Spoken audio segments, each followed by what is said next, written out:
Go inside the Crimson Tide. Tider Insider TV with Rodney Orr and Gary Harris. It wasn't if, but when and how high for Alabama wide receiver Amari Cooper. Last Thursday night, the Oakland Raiders selected him with the 4th overall pick of the first round of the NFL Draft. He became Alabama's 3rd top 5 pick under Nick Saban, joining Marcel Darius and Trent Richardson. Amari plans on adding a 1 to his jersey number and wearing 19 in the NFL. You can't wear single-digit numbers as a wide receiver, so he'll be 19 with the Raiders. And with that, we say good evening, everybody. Welcome into another edition of Tider Insider TV. Alongside Rodney Orr from TiderInsider.com, I'm Gary Harris. Our program brought to you each and every week by Buffalo Rock. Tonight, ice cold Pepsi next. Where's the sound effect? No sound effect tonight. I hate when that happens. But there's a sound effect. Pepsi next. All that great Pepsi taste. 2/3 less calories than regular Pepsi, only 60 calories per 12-ounce can. Pick up some Pepsi next the next time you're at your local grocer. Rodney, let's start with the NFL Draft. Another excellent go-round for former Crimson Tide football players. A total of 7 selected in the 7 rounds on Thursday, Friday, and Saturday. It began with Cooper and continued on day 2 with Landon Collins. Now, Collins a little disappointed, Rodney. He was expecting to be a first-round pick, went to Chicago for the draft, had to sit there all night, did not have his name called, but he went back to Louisiana. Then on Friday, the first pick of the 2nd round, 33 overall. The Giants traded up 7 spots with the Titans to get Collins. So you know what? I know he's disappointed not going in the first round, but he's going to a team that obviously really wanted him. Yeah, clearly. And you know, Gary, I thought probably a lot of those early projections were a little high for him. I thought he might drop some. I did not think he would drop into the 2nd round, but again, he went with the first pick in the 2nd round, and you know, to an excellent team for him. And there's really no doubt about it. He's going to use everything that he can muster in terms of motivation from that, I know, but he really doesn't need that because he's just that kind of guy. I mean, he is a motivated guy, and I think he'll do an outstanding job regardless. Here is a complete look at Alabama's draft list for 2015, and remember, Nick Saban's first spring following his first season at Alabama, April of 2008, not a single Alabama player was drafted. Since that time, they've had more players drafted than any team in the country, and the beat continues as they had 7.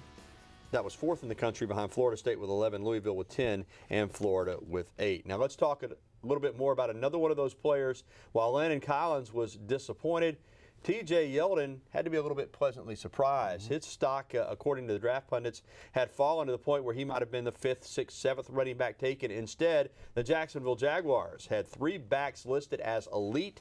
Of course, 2 of them, Todd Gurley and Melvin Gordon, went in the first round. But the other player they had listed in that level, T.J. Yeldon. So, to the surprise of many, he was the 3rd back selected in the draft, number 36 overall in the 2nd round.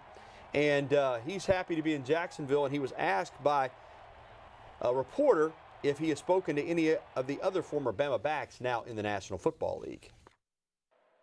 Not really. I haven't talked to him. I talked to Eddie some, and he's like it's the practices and stuff are much easier than it is at Alabama. But you know, practices at Alabama. He just said he don't have that many practices and that hard. But you know, it wasn't that bad at Tuscaloosa. So. Any preferences for the number you'd like to wear in the NFL? I'm hoping I can get 24. I can't keep my low-digit number 4 number, so I'm hoping I can get 24. Ron, let's talk real quickly about T.J. Yeldon because I say, you know, had fallen down some. Let's not forget that when he was a freshman and as a sophomore, he was projected to be a first-round pick.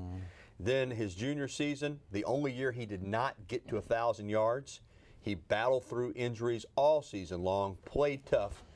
But, again, let's not forget, when he was a freshman, sophomore, he was right there with Gordon and Gurley and those guys. So, really, we say we're surprised, or some people are surprised. You shouldn't be, though, when you look at his talent, you look at his size, you look at his ability to catch the ball out of the backfield. Yes, maybe had a few fumbling issues, but this is a well-rounded, big, fast, talented running back. That's it. I mean, that's what he is, Gary. And you look at him, you remember that SEC championship game against Georgia his freshman year? I mean, you saw he and Gurley and those 2 guys, you could tell they were, you know, talent. There's no doubt about that. And, you know, one thing about TJ is He did suffer through the injuries, and I think, Gary, when you look at that, that really kind of slowed down his career a little bit.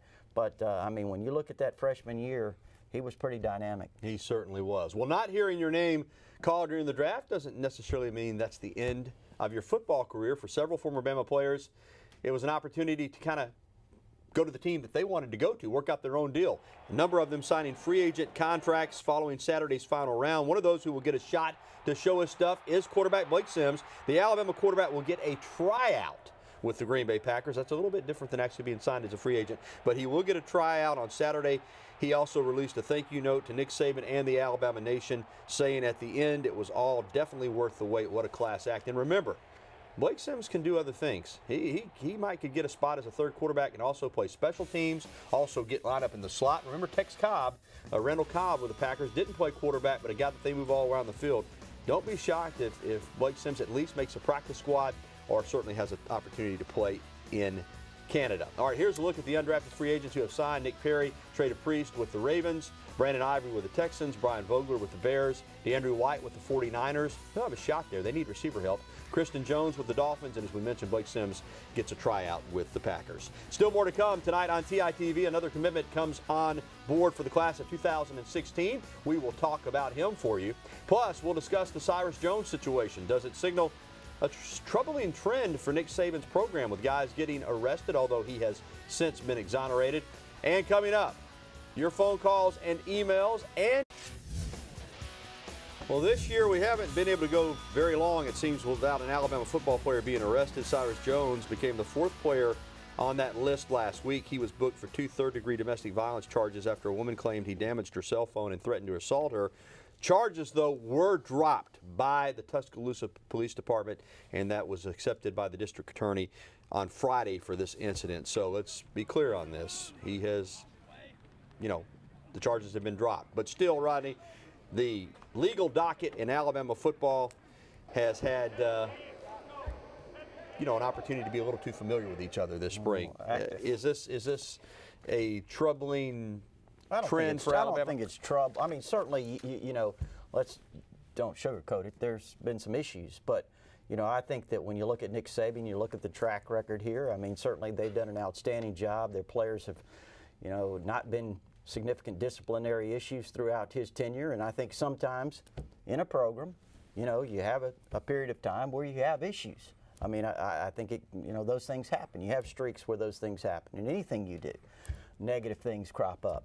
But I don't think it's necessarily anything that they've done wrong. I think when you look at the programs they have here for character development and all of those types of things, I mean, they probably lead the country, and I'm sure they probably initiated all those programs that other schools now use. So, I really don't know that it's a troubling trend. I mean, I just think maybe it's something that's happened here recently. Yeah, it's more than anything, it's a societal issue with people, young people all over the country. Issues happen. But here is a look at the 4 arrests and their offenses. 2 of these players, Jonathan Taylor and Tyron Jones, are no longer a part of the program. And it's also worth noting that even though Taylor is gone, the charges alleged against him were recanted by the alleged victim. So she later took back those allegations, but still he is no longer a member of the Alabama football team. Tyron Jones is gone. Cyrus Jones should be in good standing now, we would suspect. And Geno Smith is working his way back into favor and actually had a pretty good spring, even though he's dealing with a second DUI issue. On to a more positive note for the Crimson Tide program, Rodney, and this really is a positive note. Another commitment for the class of 2016, this time from an in-state lineman, Deontay Brown from Decatur. I know you really like this guy. You called me up, said watch his tape. I got to tell you, a road grader. Had a couple people say DJ Fluker. To me, more like Andre Smith. He reminds me of Andre Smith in his build. Yeah. Probably needs to lose some weight. He's about 340, 345, but he's athletic. He can move, and he can just really plow over people. Yeah, it's amazing at his size, Gary, close to 350 pounds, how he can bend. I mean, you look at his knees, and he's one of those guys that is what you call a natural bender. He's got a lot of flexibility. Again, you talked about his feet, Gary. He's very athletic. He finishes blocks. I think the key thing for him is to get his weight under control, which he'll do, especially once he gets here and gets in a program that concentrates on that. I think he's, I think his potential's, unlimited. He's got another year of high school football, and Austin Decatur is a good program, but he is raw, as we've alluded to. but I mean, he's just oozing with potential. And again, I mean, there's a lot of different ways to gauge offensive linemen. It's a hard position to, you know, to get it right sometimes. But as you said, you look at the athleticism, you look at his ability to bend, his hands are strong, quick feet. I mean, he's got all the tools to really be outstanding. And a lot of it comes down to want to also. I mean, he's got a lot of tools to work with, but he, you know, again, he's got to follow through with it. You've seen some guys that have come through here. I'll give you one for example. Brandon Hill had all the tools. But, you know, you've got to do the things that you have to do to be successful. Here's the skinny on Brown. Or maybe you shouldn't say skinny at 345. We'll probably need to get a little bit of weight off, but he has a lot of athletic ability. You see his other confirmed offers from Tennessee and Louisville, was being recruited by schools all over the country. All right, Nick Saban has certainly been getting around in the offseason. Last week, he was at another Crimson Caravan stop in Dothan. He was also on that same Tuesday on the golf course earlier that day, north Atlanta. We told you last week that Coach Saban and Saints running back Mark Ingram were part of the Chick-fil-A Golf Challenge. They finished as the runner-up to Paul Johnson, John Berry of Georgia Tech. Coach Saban was asked about that round of golf later that evening at that Crimson Caravan stop in Dothan. Well, we came in second, and you know there was a 4-team playoff, and when we got down to us and Georgia Tech at the end, I said to Mark Ingram, I said, well, I know we're at least going to win second, and he said, you never taught me that way. So the player got on the coach, and then that next time, that very hole, we lost and came in second. What happened? I missed a 10-foot putt. You see, Rodney, even a perfectionist like Nick Saban has to be reminded every now and then. You have to practice what you preach. Right. He mentioned second, and Mark Ingram said, no, that's not what we were preached to by you. And then he misses a putt. He had accepted his fate a little bit. Yeah. You're right. So he keeps Great him, story. Good that those former players keep him on his toes as well. More to come on TITV, including an update on Alabama softball as they get ready for the SEC tournament in Baton Rouge. And up next, we're welcoming your phone calls, emails, and tweets. 205-348-WVUA. That's 348-9882. That's the phone number. TITV at WVUATV.com is the email. And you can reach us on Twitter using the hashtag TiderInsiderTV. We'll be right back after this.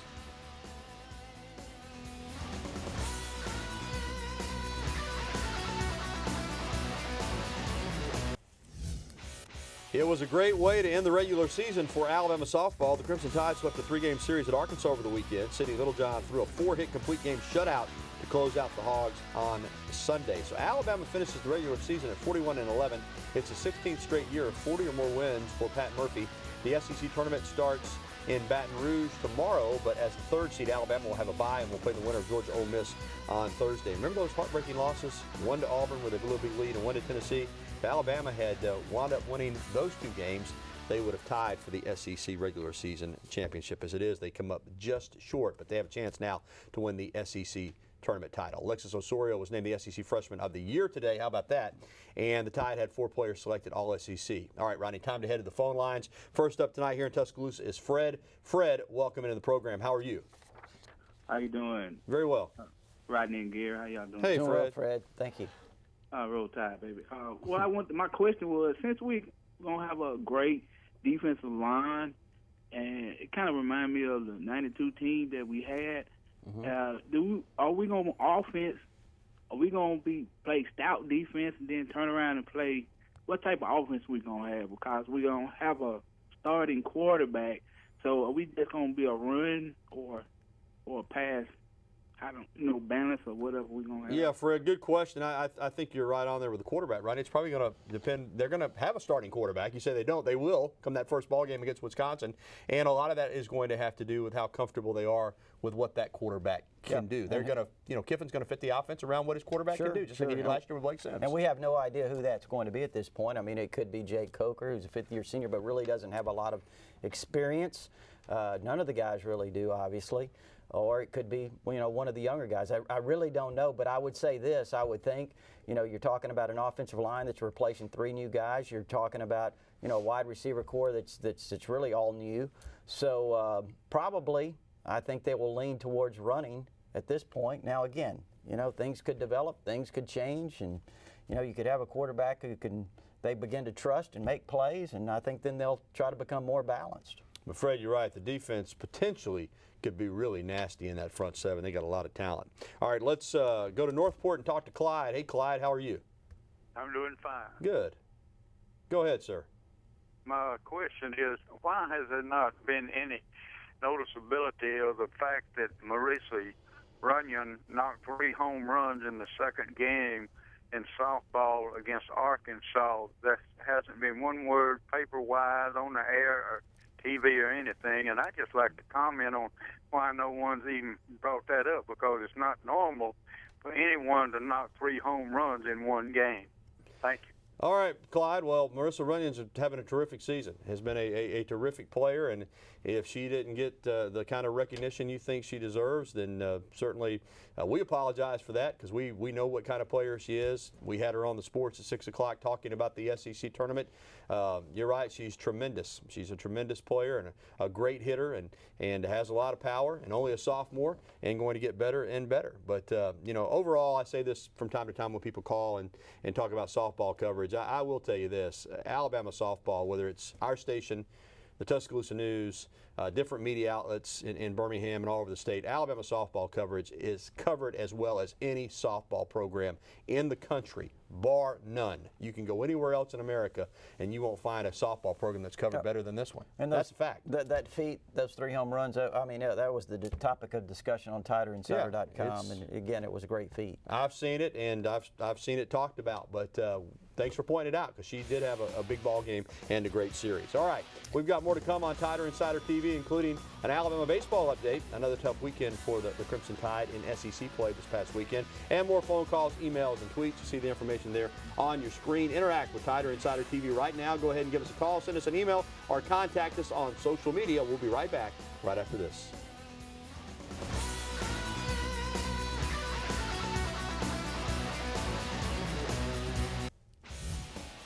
It is becoming a theme for the Alabama baseball team, and not a good one. Another tough SEC series against Arkansas at Hoover Met. The 23rd ranked Razorbacks swept Alabama in those 3 games. The Tide has now lost 4 in a row in 6 of their last 7. They got 2 SEC series left, beginning with a trip to Auburn this weekend. And, you know, they got to turn it around, and they might not even make it to Hoover for the SEC tournament. And that's their home ballpark, so that would be, quite frankly, embarrassing if they don't qualify for the SEC tournament. They are playing a doubleheader against A&M, snapping that 4-game losing streak. They won the first game 7-2. They lead big late in the second game. But, again, a huge series coming up this weekend at Auburn.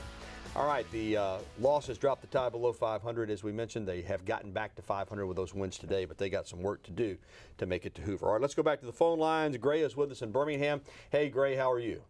Hey, guys. Thanks so much for taking my call. Sure. Happy Cinco de Mayo, too, by the way.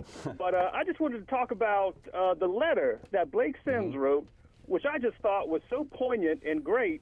And I think when you compare that to kind of some of the negative comments that, you know, A.J. McCarron made about Nick Saban, his team not having any leaders, I'm just curious what you guys thought about the difference between those 2 quarterbacks and kind of their exit from the program. Well, Gray, I think some of the statements with A.J. got kind of blown up a little bit, to be honest with you. A.J. was good to cover. He was a great winner here. Having said that, there's no doubt in anybody's mind that's been around Blake Sims, he's a class act.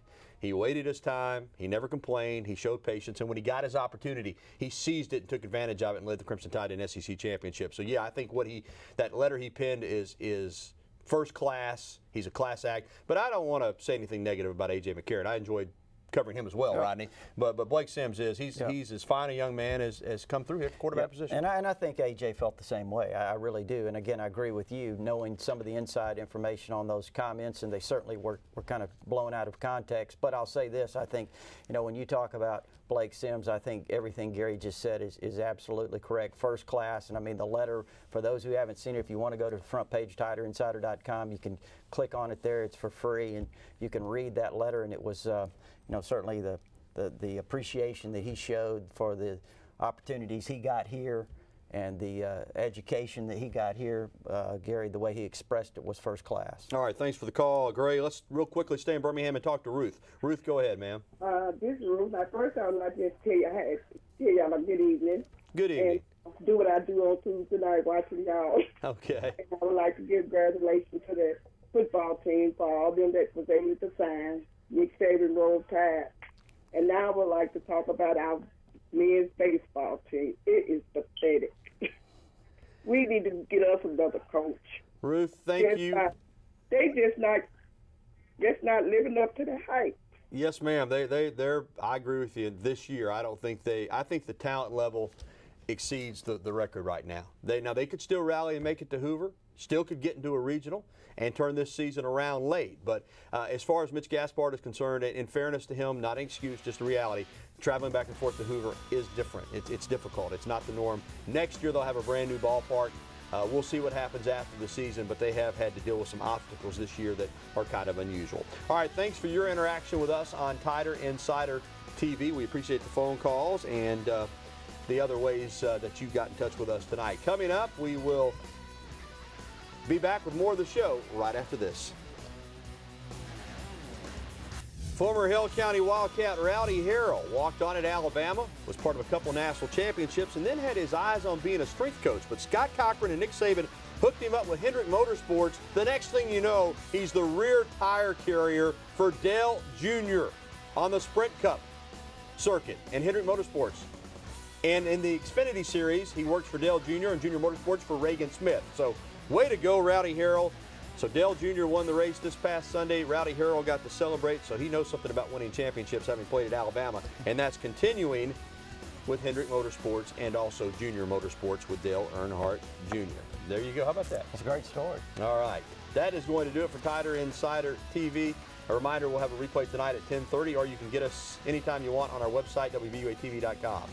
For Rodney Orr, I'm Gary Harris. Thanks for watching TITV. Have a great evening, everyone.